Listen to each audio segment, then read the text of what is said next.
萧家，萧炎。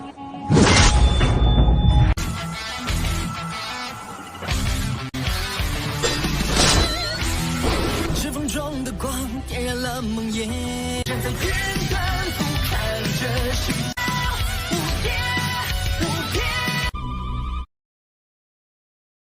Selamat datang di channel hiburan netizen. Mari kita lanjutkan part berikutnya dari cerita novel Donghua Battle Through the Heavens. Ini hanyalah full spoiler. Tanpa banyak kata demi menghemat kuota, segera kita mulai isi ceritanya. Ziyan, yang berada di tiang cahaya, meregangkan pinggangnya yang malas pada saat ini. Lekuknya yang sangat menarik bahkan lebih menarik perhatian. Dia dengan malas membuka matanya dan melihat Xiao Yan yang tercengang di langit. Pikiran yang nakal muncul di dalam hatinya dan dia melemparkan tatapan malu yang menyembunyikan pandangan menggoda ke arah yang terakhir. Seluruh tubuh Xiao Yan menggigil di langit setelah menerima tatapan menggoda. Dia tersenyum pahit dan menggelengkan kepalanya. Gadis ini masih memiliki karakter seorang anak kecil. Xiao Yan memindahkan tubuhnya dan perlahan-lahan turun. Dia tidak terlihat saat dia mengambil jubah dari cincin penyimpanannya dan hendak menyerahkannya kepada Ziyan. Namun, tubuhnya belum bersentuhan dengan yang lain ketika tubuh yang terakhir bergetar. Cahaya hijau yang tidak biasa meletus dari tubuhnya. Di bawah cahaya hijau ini, tubuh Ziyan mulai cepat menyusut pada tingkat yang terlihat dengan mata telanjang. Hanya dalam beberapa nafas, kecantikan luar biasa yang memiliki sosok cantik segera berubah menjadi seorang gadis kecil yang masih telanjang. Xiao Yan tertegun saat melihat transformasi Ziyan ini. Dia tidak bisa menahan tawa saat dia menggelengkan kepalanya. Tampaknya memajukan ke peringkat 6 tidak memungkinkan Ziyan untuk sepenuhnya menyelesaikan efek obat dari rumput transformasi tubuh. Ziyan juga terkejut karena perubahan ini miliknya. Namun, ketika dia melihat bahwa tubuhnya sekali lagi berubah menjadi gadis kecil di masa lalu, kedua alisnya yang kecil segera menjadi vertikal. Dia melihat Xiao Yan yang duduk di depannya dan tanpa sadar menerkam ke depan dengan marah. Kedua tangannya berulang kali mencakar acak di wajah Xiao Yan. Tangan Xiao Yan memeluk Ziyan yang telah menerkam ke depan. Dia merasakan kulitnya yang sangat lembut dan halus seperti giok dan matanya langsung mulai melayang. Dia mengeluarkan batu kering. Dia buru-buru dan paksa menempatkan jubah hitam di tangannya ke tubuh Ziyan. Setelah itu, dia dengan kasar mengetuk kepalanya dan berkata, "Tenang.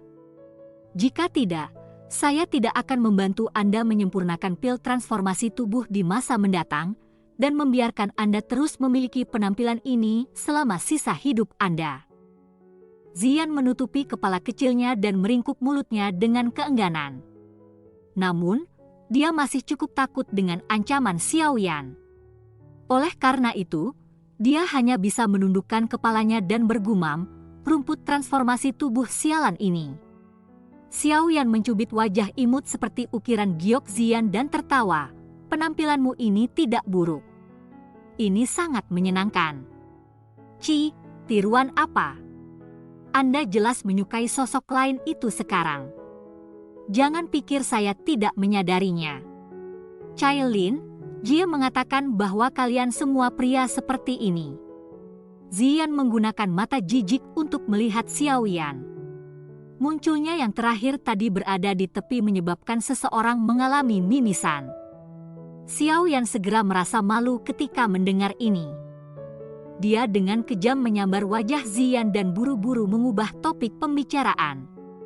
"Baiklah, karena Anda telah berhasil maju, mari kita tinggalkan tempat ini. Saya mungkin tidak tahu persis berapa lama kami tinggal tetapi saya pikir itu mungkin sudah lama. Apakah kakak Cailin pergi lebih dulu?" Mata Ziyan menyapu lembah saat dia berbicara dengan pemikiran yang dalam. Dia samar-samar dapat merasakan aktivitas di lembah saat dia berubah menjadi kepompong. Dia telah merasakan sedikit ketika Medusa telah pergi saat itu. Ya, sesuatu terjadi pada suku rakyat ular dan dia harus kembali untuk menyelesaikannya. Kami juga dapat melakukan perjalanan ke sana setelah kami pergi dan meminjamkan tangan kami. Xiao Yan mengangguk. Dia menempatkan Ziyan ke bawah dan tersenyum saat dia menjawab. Untuk waktu yang begitu lama, Medusa telah memberinya banyak bantuan. Terlebih lagi, meskipun dia dipaksa untuk melakukan hal itu saat itu, mustahil untuk benar-benar bertindak seperti itu hanya malam penuh nafsu, tidak peduli bagaimana orang menaruhnya. Oleh karena itu, perasaannya terhadap Medusa juga cukup rumit. Ziyan alami tidak keberatan dengan ini. Hubungannya dengan Cailin cukup bagus. Itu wajar bahwa dia akan pergi dan membantu yang terakhir. Tubuh Xiao Yan bergerak ketika dia melihat Ziyan menganggukkan kepalanya dan muncul di udara tanpa peringatan apapun. Dia mengangkat kepalanya dan melihat ruang yang agak terdistorsi tidak jauh. Ziyan juga mengikuti di belakangnya. Dia menyapu pandangannya ke atasnya dan berkata dengan sikap terkejut, "Ini adalah segel spasial, kan? Hanya seorang elit Douzong yang bisa menggunakannya. Saya pikir ini harus ditinggalkan oleh kakak Cailin, kan? Ya, dia harus pergi dengan terburu-buru dan takut orang lain akan mengganggu kemajuan kami.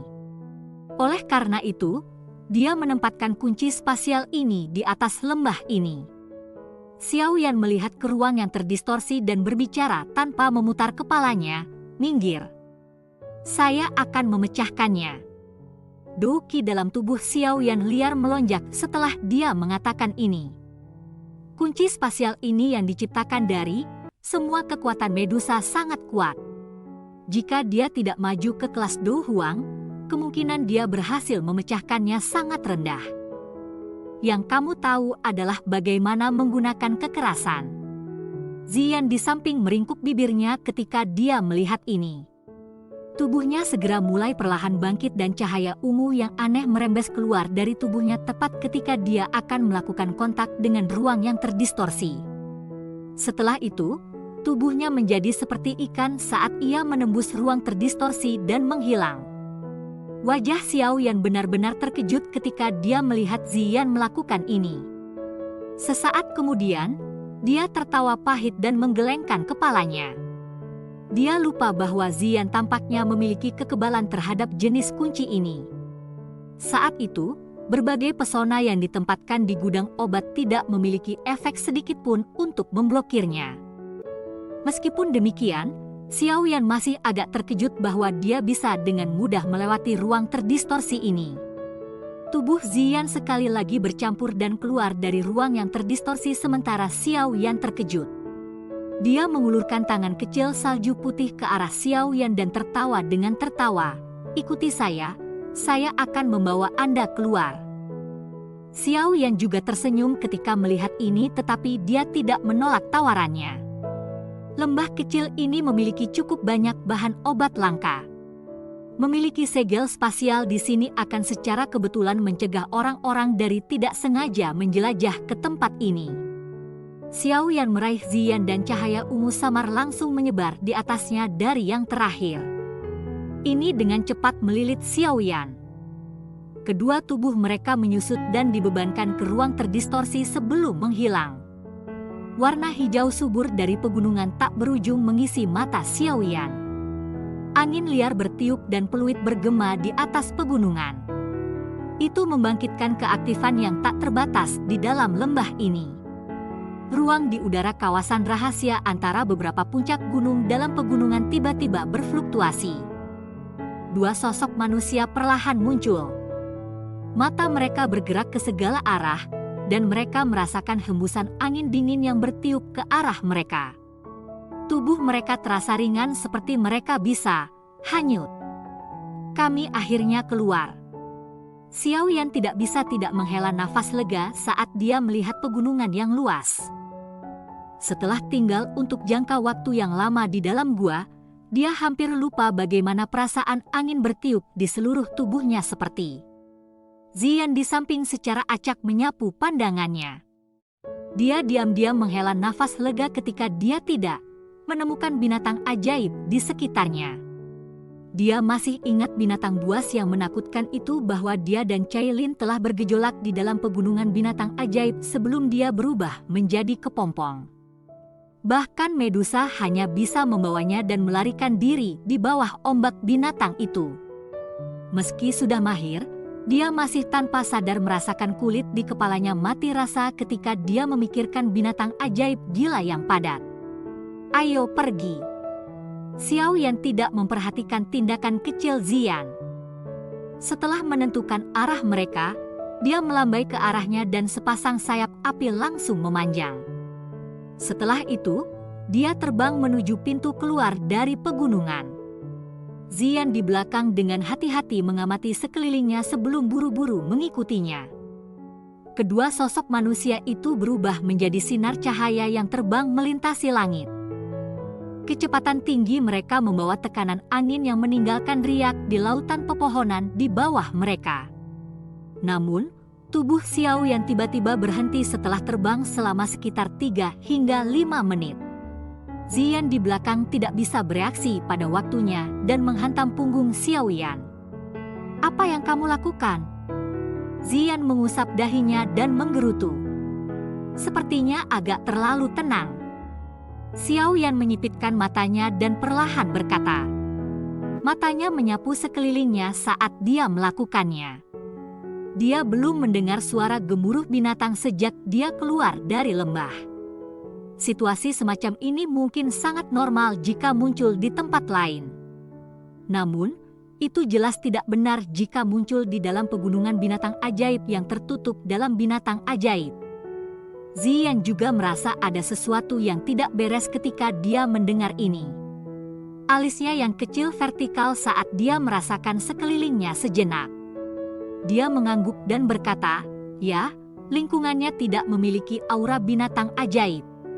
Selain itu, dia tiba-tiba menggerakkan hidung kecilnya ketika dia mencapai titik ini. Sepertinya ada bau yang tidak biasa di udara. Xiao Yan awalnya terkejut ketika dia mendengar ini. Dia sedikit merajut alisnya dan menghembuskan nafas. Ekspresinya berubah sesaat kemudian. Dia berbicara dalam bahasa yang gelap dan serius, "Jangan menariknya ke dalam tubuh Anda." Udara bercampur gas beracun, tetapi sangat pudar. Apa yang sebenarnya terjadi? Pikiran ini bergejolak di dalam hatinya. Misteri yang tiba-tiba muncul menyebabkan hati Xiao Yan merasakan beberapa tekanan. Untuk beberapa alasan yang tidak diketahui, dia berulang kali merasakan sedikit ketidaknyamanan. Setelah merenung sejenak, dia melambaikan tangannya dan berbicara dengan suara yang dalam, "Ayo pergi. Kami akan menuju ke kota Qingshan kecil untuk melihat lebih dulu." Dalam situasi ini, sepertinya dia harus mencari tempat di mana ada orang-orang agar dapat memperoleh beberapa informasi. Apakah gas beracun ini dilepaskan oleh orang itu? Ziyan mengangguk sedikit sebelum tiba-tiba bertanya. Orang yang dia sebutkan secara alami adalah dokter peri kecil yang mereka temui secara kebetulan di lembah saat itu.